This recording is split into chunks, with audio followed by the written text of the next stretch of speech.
Donc on va voir aussi la partie électricité, voilà, qui est en cours. Donc là ça fait un peu peur parce que c'est pas très bien rangé encore.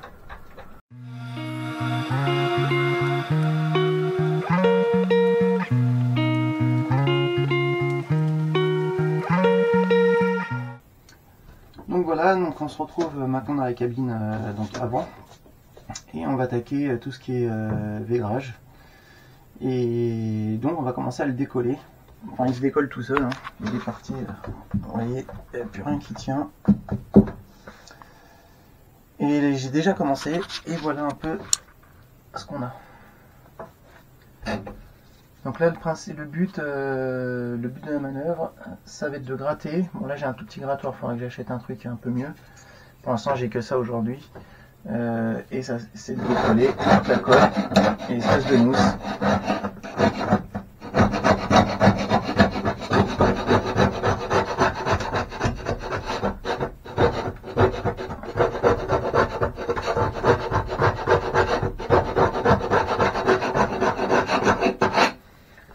Voilà, donc on va s'occuper de ça et puis on se retrouve après.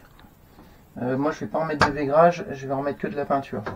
Au moins, bon, ça fait un peu moins beau, c'est sûr, esthétiquement, mais c'est plus facile d'entretien. Au moins pour nettoyer, c'est beaucoup plus pratique. Allez, à tout à l'heure.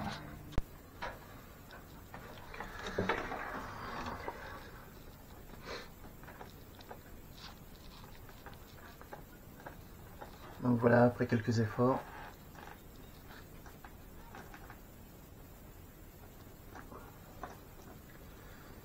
Et forcément, ça fait énormément de poussière. Voilà.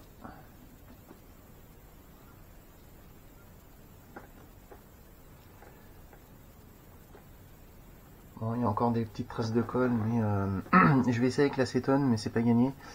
Je ferai un essai plus tard, parce que là c'est la fin de journée. Donc on reprendra un peu plus tard.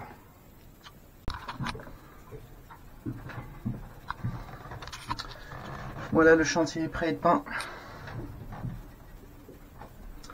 Donc on voit encore les traces de colle, mais ça, il n'y a rien à faire, j'arrive pas à l'enlever. J'ai essayé à l'acétone, à l'alcool.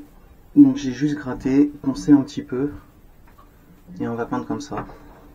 Après peut-être dans un futur, je remettrai quelque chose, mais là pour le moment, comme on est en début de saison, on va pas perdre trop de temps à préparer le bateau. Enfin, du moins esthétiquement, hein. Donc là je vous expliquerai pourquoi je fais ça. On aurait pu très bien attendre en basse saison, mais il y a une raison. Allez, peinture, on prépare le chantier et on passe à la peinture.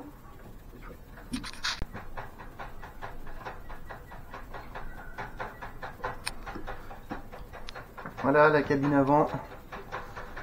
Première couche partout, il y en aura une deuxième parce qu'on voit encore pas mal de défauts.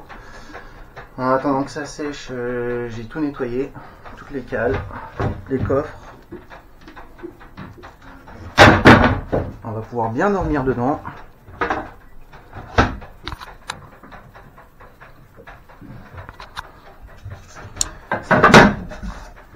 Voilà, je vais remettre donc les coussins. Et j'espère que ça va sécher avant que je parte aujourd'hui, comme ça je pourrai mettre la deuxième couche.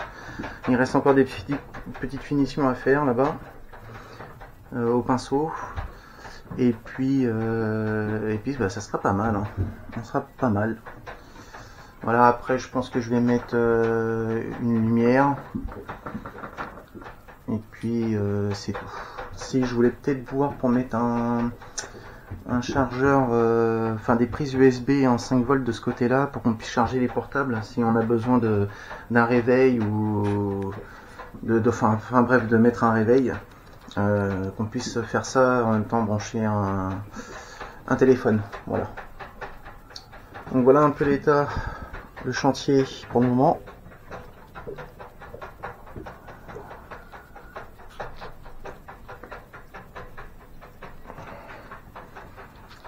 Allez, on continue.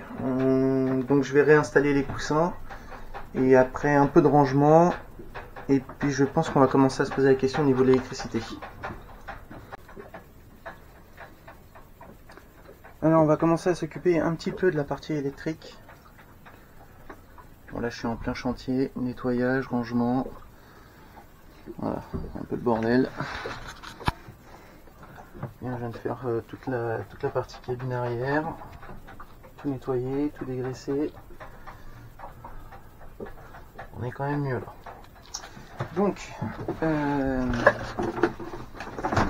voilà. Alors, il y a des batteries qui sont posées ici, avec le coupe-circuit. Le but c'est de... Donc je vais garder les emplacements de batterie. Je vais refaire toute l'électricité, je vais repartir de zéro. Parce qu'il y a des branchements, des câbles partout comme ça. Il y en a là. Là il y a un domino comme ça. Là il y a encore un fil qui se balade. Et il y en a encore. Ce qu'on va faire c'est que on va repartir de zéro. Et en plus je compte faire une petite gestion électronique. Dans un premier temps basique et hors saison je ferai un truc un peu plus sophistiqué. Pour l'instant on va faire un truc basique. Donc là on va retirer une ligne. Alors d'origine, je sais pas si on va voir la caméra, mais ça passe là tout le long. Voilà. Ça on va le supprimer. Et on va repartir sur une boîte à fusible neuf. Voilà, et on va séparer toutes les voies. Parce que là, d'après ce que je vois, il n'y a qu'un fusible là, un fusible au niveau de la batterie, je crois. Au moins, si j'ai un problème sur une ligne, c'est comme une maison, quoi. Hein. Si on a un problème sur une ligne, il n'y a que la ligne en question qui saute. Donc ça éviterait d'avoir le bateau en rade, de ne plus avoir de gestion électronique si on n'a qu'un fusible. Ça, je l'ai fait il n'y a pas longtemps. Avant, c'était des rangements ici. Voilà. Donc là, pour le moment, il me manque pas mal de trucs. Là, le voltage. Après, il va y avoir l'ampèremètre ici. Là, des chargeurs USB. Un petit autoradio. Toujours sympa d'avoir un peu de musique en mer. Donc, je vais pas mettre d'antenne. Hein. Ça sera juste soit par USB ou soit par les téléphones. Voilà. Et donc ça c'est la pompe. Il va y avoir le convertisseur. Donc ça je l'ai retrouvé dans le bateau. Le convertisseur, je sais pas si je vais le mettre en applique ou si je vais le mettre à l'intérieur avec deux petites prises électriques en façade. Je sais pas encore ce que je compte faire. Ça.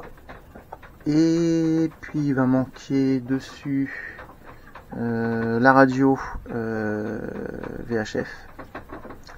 Donc on verra si on a ça dans la semaine. Allez, c'est parti. Bon alors, là je vais vous montrer comment moi je procède pour faire mon câblage. Donc là toutes mes connexions.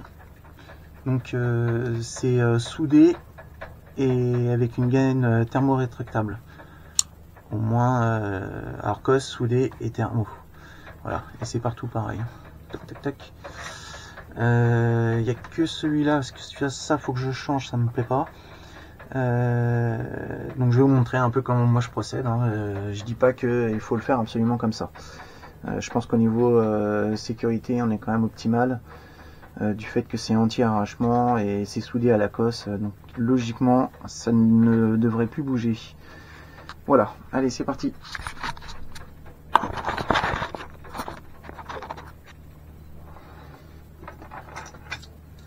Donc le câble en question. Voilà, forcément on dénude.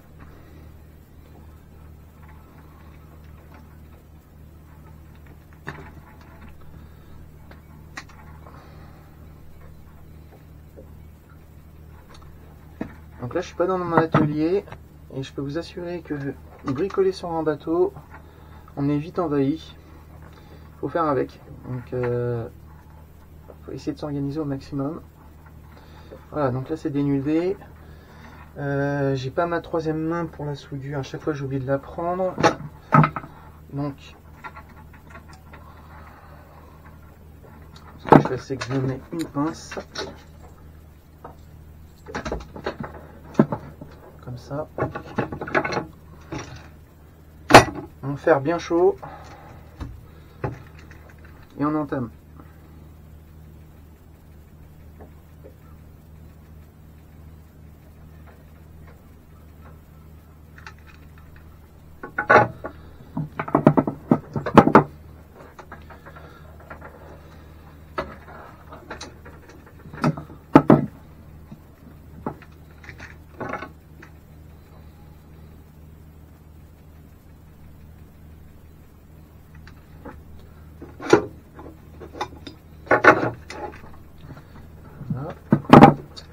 Donc là, on a un peu de trop, il suffit de recouper un petit peu. Là, je vais peut-être aller un peu fort. Après, on passe la gaine. Alors ça, c'est des bouts de gaine thermo-rétractables que j'ai acheté sur Amazon. Il y a la boîte qui est là. Donc il y a un assortiment, il y a plusieurs tailles. Je crois que ça coûte une dizaine d'euros, mais au moins, voilà, il y a tout ce qu'il faut. Et on peut voir que j'en utilise beaucoup, parce que normalement tous les bacs sont remplis.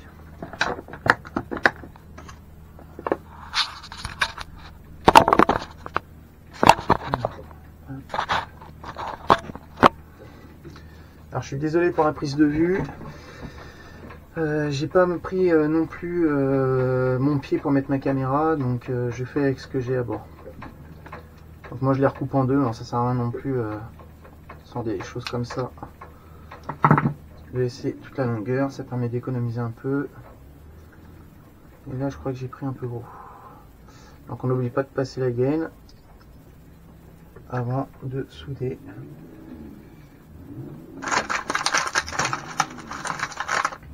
Voilà, donc la cosse.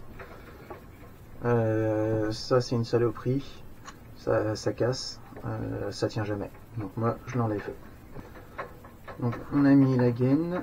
Ok, ça c'est bon. Donc la cosse. On met un peu de gaine de fil dans la cosse. Donc normalement il faut une pince à sertir, c'est mieux.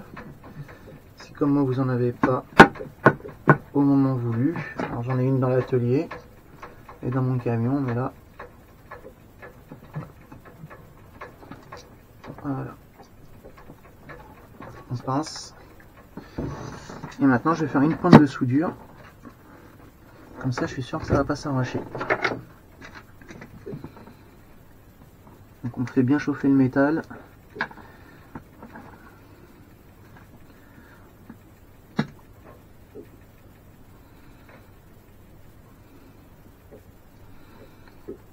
C'est pas tout le temps simple, parce que si le métal est pas assez chaud ou qui est sale, ça prend pas. Voilà. Et donc là on a une belle boule, le câble est pris avec la cosse. Et là on est sûr qu'il n'y a pas de faux contact et que ça va pas s'arracher comme ça.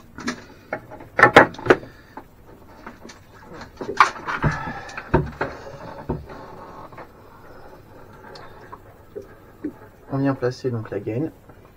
Moi j'ai la chance d'avoir une petite station, donc j'ai de l'air soufflé chaud et on vient faire rétrécir la gaine.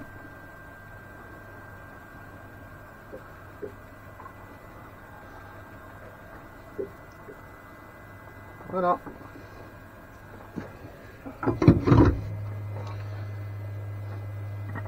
Et là on est en sécurité. Donc ça évite l'arrachement, ça évite les mauvais contacts. Et c'est protégé pour le reste du câblage.